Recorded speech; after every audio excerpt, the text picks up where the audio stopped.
Fourth হয়েছেন দীপা কর্মকার, জিমন্যাস্টে প্রথম ভারতীয় মহিলা যিনি অলিম্পিকে গেলেন এবং প্রথমবারই ফোর্থ হলেন।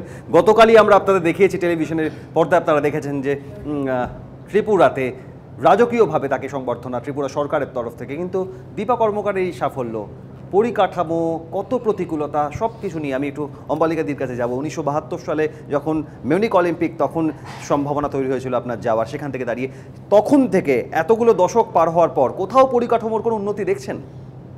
আমার যতদূর মনে হয় যে আমার চোখে খুব একটা উন্নত আমি দেখছি না, প্রথম কথা। আর দীপা ফোর্থ হয়েছে, এজন্য ওকে আমি অন্তর থেকে আশীর্বাদ করছি যে জিমন্যাস্টিক হলো অল স্পোর্টসের মাদার, কিন্তু এই জিমন্যাস্টিককে এত নিচে নামিয়ে দিয়েছে প্রেস থেকে বলুন। আমি নিজে অম্বালিকা অনেকবার প্রেসের কাছে গেছি যে দেখুন আমাদের জিমন্যাস্টিকের জিনিসটাকে একটু আপনারা তুলে ধরুন। জিমন্যাস্টিক এমন একটা গেম, এই জিমন্যাস্টিক যে করতে পারবে, আমি বলছি international gymnast Ambalika Majumdar, all sports ওর কাছে অতি সোজা। এটা এনারা বসে রয়েছেন, এনারাও বলতে পারবেন যে এটা আমি সত্যি বলছি কি মিথ্যে বলছি। এত বড় একটা যেই জিমন্যাস্ট, সেই জিমন্যাস্টকে কেউ কোনো দিন দেখেনি। আমি নিজে একাধিকবার ইন্ডিয়ান চ্যাম্পিয়ন হয়েছি। আমি ফার্স্ট জুনিয়র জিমন্যাস্টিক কম্পিটিশান করতে জাপানে গেছি, সেখানে আমাদের দেশ ফোর্থ হয়েছে। আমার দুঃখের সহিত আমি বলছি, আমার দেশ ফোর্থ হয়েছে। অল সাবজেক্ট আমাদের জিমন্যাস্টিকে ছেলেদের 6টা থাকে, মেয়েদের 4টি থাকে। তো আমরা 4টের মধ্যেই ভালো নাম্বার তুলেছি বলেই আমরা ফোর্থ হয়েছি, এবং ছেলেরাও তাই। কিন্তু দুঃখের বিষয় বলছি, 1971-এ কোনো প্রচার আমরা পাইনি, কেউ আমাদের দেখেইনি ঘুরে আমাদের দিকে, যে আমরা যে একটা দেশকে ফোর্থের জায়গায় নিয়ে এসেছি, তার মানে একটা কিছু আমাদের দেশের চিন্তাভাবনা করা উচিত ছিল। তাহলে অম্বালিকাদি, সেখান থেকে দীপা কর্মকার আজ যখন ফোর্থ হয়ে দেশে ফিরছে, ত্রিপুরায় তার নিজের মাটিতে ফিরছে, তখন এত উচ্ছ্বাস, এত উন্মাদনা, এটা কোথা থেকে আসছে? এটা সাফল্য পেয়েছে বলে? হ্যাঁ, ফোর্থ হয়েছে বলে, মানে ফোর্থ। তাহলে একইভাবে জয়দীপ যে কথা কিছুক্ষণ আগে বললেন যে ফোর্থ ফিফথরা হারিয়ে যায়, তাদের দিকে নজর থাকে না, একদম জয়দীপ যেটা বলেছে একদম ঠিক কথা।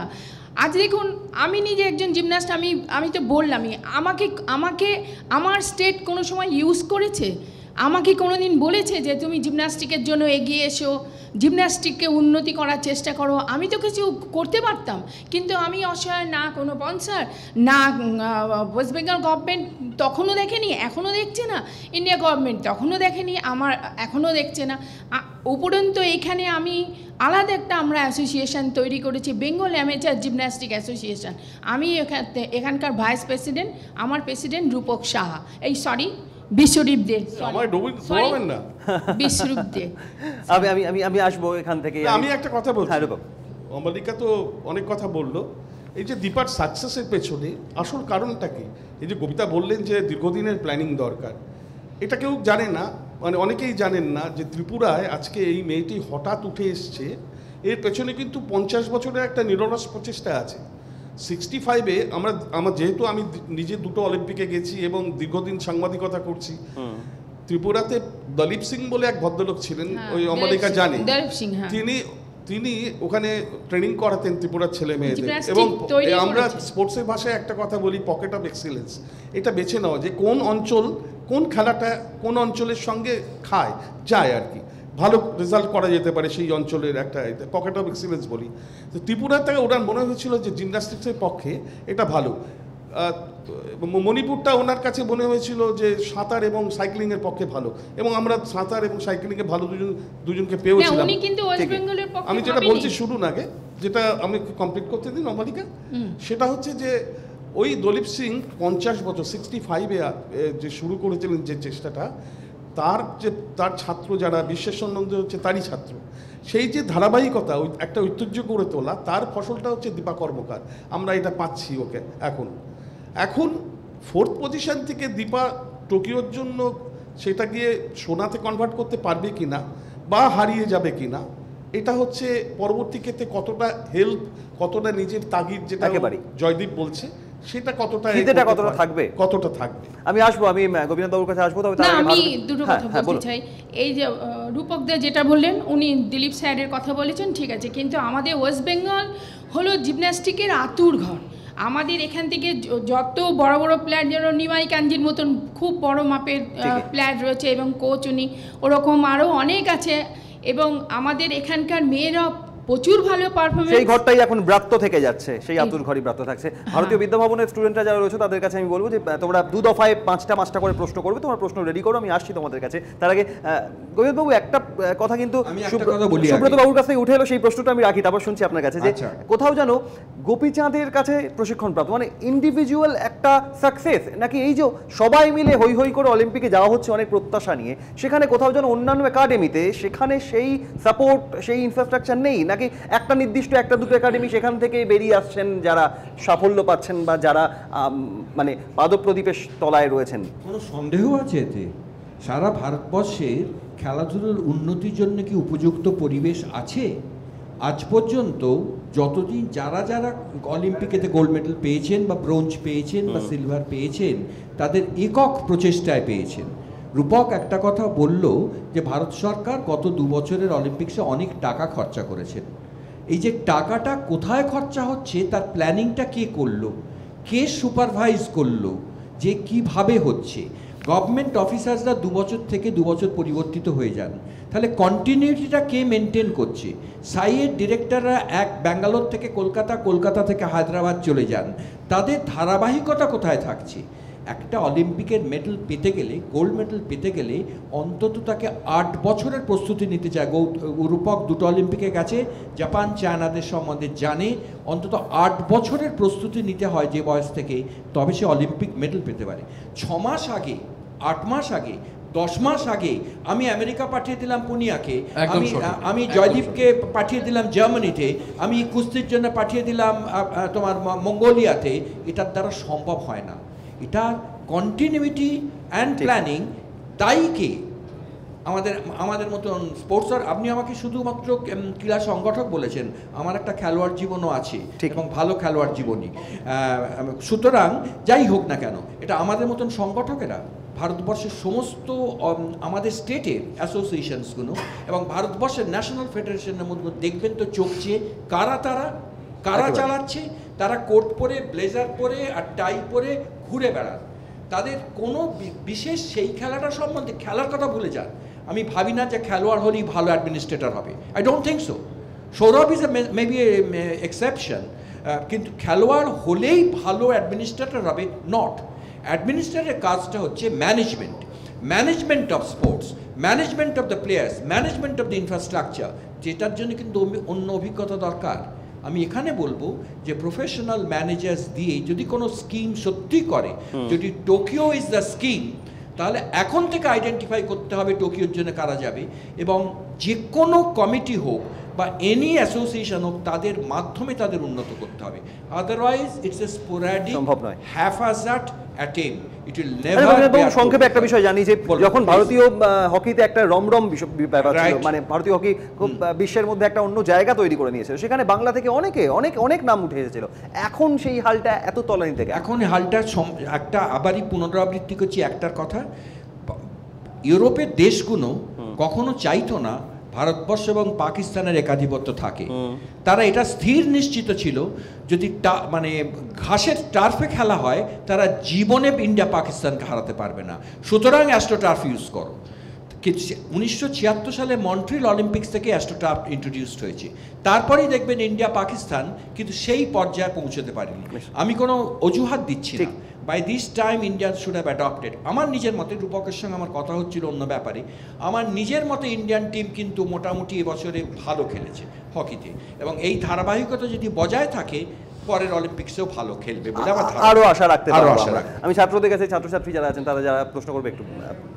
স্যার, আপনার কাছে আমি একটু প্রশ্ন করতে চাই। আমি ভাস্কর মজুমদার, ভারতীয় বিদ্যাভবন থেকে। তা সেটা হলো, আমরা অলিম্পিক্সে দেখছি যে আমরা স্পোর্টস পার্সনরা খেলছে না গভর্নমেন্ট খেলছে। তার কারণ আমি এটা প্রশ্ন করছি আপনাকে। প্রথম হচ্ছে পবনদীপ সিং, যিনি medical officer, chief medical officer হিসেবে গেছিলেন, তো তিনি হচ্ছেন রেডিওলজিস্ট, সব থেকে বড় ডোজ দিয়েছেন কম্বিফ্লাম, ঠিক আছে? তো সেটা কি ফেডারেশন জানতো না যে একটা রেডিওলজিস্টকে পাঠানো হচ্ছে? সেটা আজকে হেরে যাওয়ার পরে আজকে আমরা বিশ্লেষণ করছি যে উনি হচ্ছেন রেডিওলজিস্ট, উনি কিন্তু স্পোর্টস ডক্টর নয়। তো ফেডারেশন কেন চুপচাপ করে থেকে যাচ্ছে, কোনো তার বলছে না? দ্বিতীয় প্রশ্ন স্যার, সাইনা নেহওয়াল ইনজিওর্ড ছিল, তা সত্ত্বেও তাকে কেন পাঠানো হয়েছে? গভর্নমেন্ট কি সেটা জানতো না যে সে ইনজিওর্ড? স্যার আপনি বললেন যে উনি অনেস্টলি উনি বলেছিলেন, কিন্তু তা সত্ত্বেও আজকে গভর্নমেন্ট কেন এই ইনিশিয়েটিভগুলো নিচ্ছে না? বেশ আমি সুব্রত বাবুর কাছে আসবো। তবে প্রথম প্রশ্ন যেটা রেখেছেন, যেটা বলেছেন আপনি ঠিকই বলেছেন। আমি রূপকটাই এটা বলছিলেন যে জলের ব্যাপারটা, এই জলের ব্যাপারটাই হচ্ছে ঘটনা। তা সত্ত্বেও বলি আর একটা ঘটনা রিসেন্টলি আপনারা হয়তো দেখেছেন, আমাদের পিভি সিন্ধু রেজাল্ট করলেন কালকে, তার সব এতে তার ভালো করে আদর যত্ন করা হচ্ছে। সেই সময় কিন্তু একটা কন্ট্রোভার্সিয়াল ব্যাপার হয়ে গেল, তার কোচ গোপীচাঁদ তাকে দাঁড় করিয়ে দিয়েছে, একটা লাইমলাইটে নিয়ে এসছে। হঠাৎ এক political leader, deputy chief minister, উনি কি বললেন? উনি বললেন ঠিক আছে ও গোপীচাঁদ को नहीं चलेगा, उससे ज़्यादा अच्छा কোচ ले आएगा। তাহলে সুতরাং এই জল থাকলে আপনি কিছুই করতে পারবেন। ভাস্কর আমি একটা কথা বলি তোমাকে, শোনো, সত্যি কথা বলছি, তুমি খুব ভালো প্রশ্ন করেছো, শুনবে। আমি একটা সাধারণ কথা বলছি, আমাদের এই ভারতবর্ষে দুঃখজনকভাবে হু ইজ হু বড় কথা নয়, তুমি কে বড় কথা নয়, তোমার কৃতিত্ব কতখানি বড় কথা নয়, তোমার কি গুণ বড় কথা নয়, হু ইজ হুজ, কে কার লোক, এইটা বড় কথা। আর এই কে কার লোক এইটা বড় কথা হওয়ার জন্যই তুমি যে সর্বক্ষেত্রে এইটা হচ্ছে। এই জন্যই আমাদের এত নিচে নেমে গেছি আমরা, ছেলে ছিলেন বলেই কি ওনাকে সেই অপরচুনিটি দেওয়া হচ্ছে? হ্যাঁ, তুমি যে প্রশ্নটা করলে উনি উত্তরটা সরাসরি দিলেন না। এই যে পবনদীপ সিং, যে ছেলেটি রেডিওলজিস্ট অথচ স্পোর্টস মেডিসিন এক্সপার্ট হিসেবে গেছে, সে হচ্ছে আইওএর ভাইস প্রেসিডেন্ট তারলোচন সিংয়ের ছেলে। এবং আরেকজনও গিয়েছিলেন, সেকেন্ড আরেকজন ডাক্তার আছেন কর্নেল নেগি, তিনিও রেডিওলজিস্ট, তিনিও গেছেন, কারণ তিনি একজন মানে আইওএর যে সেক্রেটারি রাজীব মেহতা তার কাজিন। তো বুঝতেই পারছো এইটা হচ্ছে এই হয় আমাদের দেশে। আমরা বছরের পর বছর দেখে আসছি দিল্লিতে। তুমি দেখেছো দীপার ফিজিওথেরাপিস্ট আগে পাঠায়নি, যখন দীপা উঠেছে তখন তড়িঘড়ি কেন, why didn't you see the potential in Dipa? একই ব্যাপারটাই হচ্ছে টপসের ক্ষেত্রেও, যখন ওই কাছাকাছি করছে 2 মাসের জন্য তাকে এখানে পাঠিয়ে দিচ্ছে। কার্বাইড দিয়ে পাকালে হবে না, কোনো মানে হয় না, কোনো একদম। পকেট অফ এক্সেলেন্স স্যার আপনি বলছিলেন, আমরা এই জায়গাটাতে কেন বারবার ফোকাস করছি যে ত্রিপুরা থেকে শুধু জিমন্যাস্ট হবে, ত্রিপুরা থেকে আমরা অন্য কেন স্পোর্টস আমরা করব না? দ্বিতীয় কথা হচ্ছে আমি অন্যদের প্রশ্নেও আসবো, অন্য জায়গা থেকে কেন নয়, হরিয়ানা থেকে রেসলিং, বক্সিং। ভাস্কর, এটা তুমি সম্পূর্ণ কেন জানো, রূপক যে কথাটা বলেছে সেটা খুব সত্যি কথা। পকেট অফ এক্সেলেন্স মানে আমরা যদি সমস্ত স্টেট সব খেলা খেলতে চাই, আমাদের সে পোটেনশিয়াল না থাকতে পারে। যেমন আমাদের সময় ক্রিকেট মানে বম্বে বুঝতাম, ব্যাডমিন্টন মানে বম্বে বুঝতাম, হকি মানে সংসারপুর, ফুটবল মানে বাংলা বুঝতাম। এখন আগের তুলনায় খানিকটা বিস্তারিত হয়েছে, কিন্তু ভারতবর্ষের 30টা স্টেটে সব খেলা হবে এটা না। আমি বরং বলবো সাই সেন্টারে 4টে সাই সেন্টারকে স্পেশালাইজ সেন্টার করা হোক, যে নর্দার্ন ইন্ডিয়াতে কোথায়, এখানে তো সব খেলাই হয়। আমি সেই জানো, যদি হকি এখন অনেক খেলা ছেটে দিয়েছে, আমি সেই কথা বলছি, সেইটা যদি হয় দেখবে স্পেশালিটির দিক থেকে অনেক উন্নত হতে পারবে বলে আমার ধারণা। ভাস্কর, এই যে সাপোর্টিং স্টাফের কথা বললো, এই যে দীপা কর্মকারের যে ফিজিও, তাকে পাঠানো হয়নি। আমাদের দেশে হয় কি জানো তো, হকি টিমটা গোবিতা বললেন খুব ভালো খেলেছে, যদিও আমি সম্পূর্ণ একমত নই গোপিতার সঙ্গে, তবুও আমি বলবো যে ধরো এমন একটা টিমকে হকি টিম হারিয়েছে যারা আলটিমেটলি গোল্ড জিতেছে, আর্জেন্টিনা। ব্রিটেন এবছর 366 জনের টিম নিয়ে গিয়েছিল ওখানে, এবং ওরা 27টা গোল্ড মেডেল পেয়েছে এবং সেকেন্ড বেস্ট স্ট্রংগেস্ট নেশন হয়েছে অলিম্পিকে, যেটা কোনোদিন ওরা ভাবতেও পারেনি। আমি সেটা বড় কথা নয়, সেটা সবাই জানো, তোমরা কাগজে বেরিয়েছে। কিন্তু টোটাল ওদের সাপোর্টিং স্টাফ কত গিয়েছিল জানো? টোটাল টিমটা এই 366 জন বাদ দিয়ে বাকি প্রায় 550 জন সাপোর্টিং স্টাফ গিয়েছিল। সুতরাং এইটা হকি টিমটার কথা এই কারণে বললাম, হকি টিম যাওয়ার আগে একটা কথা বলেছিল নরেন্দ্র বাত্রা হকি ইন্ডিয়ার, যে আমাদের ছেলেদের টিমের জন্য 8 জন এক্সট্রা সাপোর্টিং স্টাফ, মেয়েদের জন্য আরও 8 জন সাপোর্টিং স্টাফ পাঠাতে হবে, যদি না পাঠাও তোমরা, আয়োগকে চিঠি লিখেছিল, তাহলে যদি কোনো ডিবাকল হয় তাহলে তোমরা দায়ী হয়ে থাকবে। এই ধরনের হুমকি, পাল্টা হুমকি। আমি রূপকদাকে একটা জাস্ট প্রশ্ন করতে, মানে আমার জানা নেই এই ব্যাপারটা নিয়ে, যে number of athletes participating from NOC from a country, তাদের একটা কোটা মানে থাকে না, প্রপোর্শনেট থাকে না, যে এই এতজন অ্যাথলিটের জন্য এত 40% সাপোর্টিং স্টাফ। তো সেই জায়গায় ব্রিটেনের এত হলে সাপোর্টিং স্টাফ এত বেশি কি করে ওরা এফোর্ড করেছে না, এখন ওখানে পৌঁছাতে পারছে কি না? আমার মনে হয় ওরা মনে পৌঁছাতে পারছে না ওখানে, কিন্তু সাপোর্টে রয়েছে না, বিকজ এটা ওয়েস্টার্ন হেমিস্ফিয়ারে হয়েছে বলে, ওই জন্য এক্সট্রা সাপোর্ট, মানে এটা পশ্চিম গোলার্ধে এই রিওটা হয়েছে বলে ওরা ওই কারণে 2.5 মাস আগে টোটাল 900 জনের টিম নিয়ে, মানে এই টাফ, কিন্তু অ্যাক্রেডিটেশন কি সবাই পেয়েছে? মানে অ্যাক্রেডিটেশন পাবে না। আমি পরবর্তী প্রশ্নে একটু যাব। ওরা একটা স্কুলে গিয়ে উঠেছিল, এমন একটা স্কুলে, যে স্কুলে ওরা আচ্ছা সেটাই জানা ছিল। আচ্ছা, আমি প্রশ্ন যাওয়ার আগে একটু সুব্রতবাবুর কাছে ও যে প্রশ্নটা রাখলো, যে রূপক স্যারের কথার পরিপ্রেক্ষিতেই বলছি যে ত্রিপুরা যে পারফরমেন্স যে ছেলেমেয়েরা দেখেছিলেন তারা বলছিলেন যে জিমন্যাস্টিকে অনেক বেটার।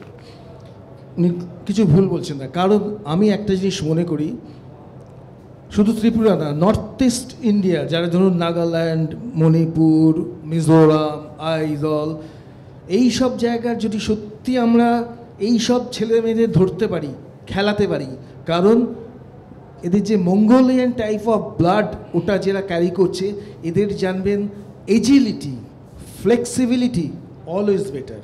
এবং এদের সত্যি জিমন্যাস্টিক্স, ব্যাডমিন্টন, টেবিল টেনিস আমার মনে হয় যদি ইউজ করা যায় হয়তো আমরা অনেক ভালো ফল পেতে পারি। এখন দারুণ ভালো হকি আর ফুটবল খেলছে, মেয়েদের ফুটবলে তো চ্যাম্পিয়ন কত বছর ধরে, আর বক্সিং তো আছেই, ডেফিনেটলি আছে।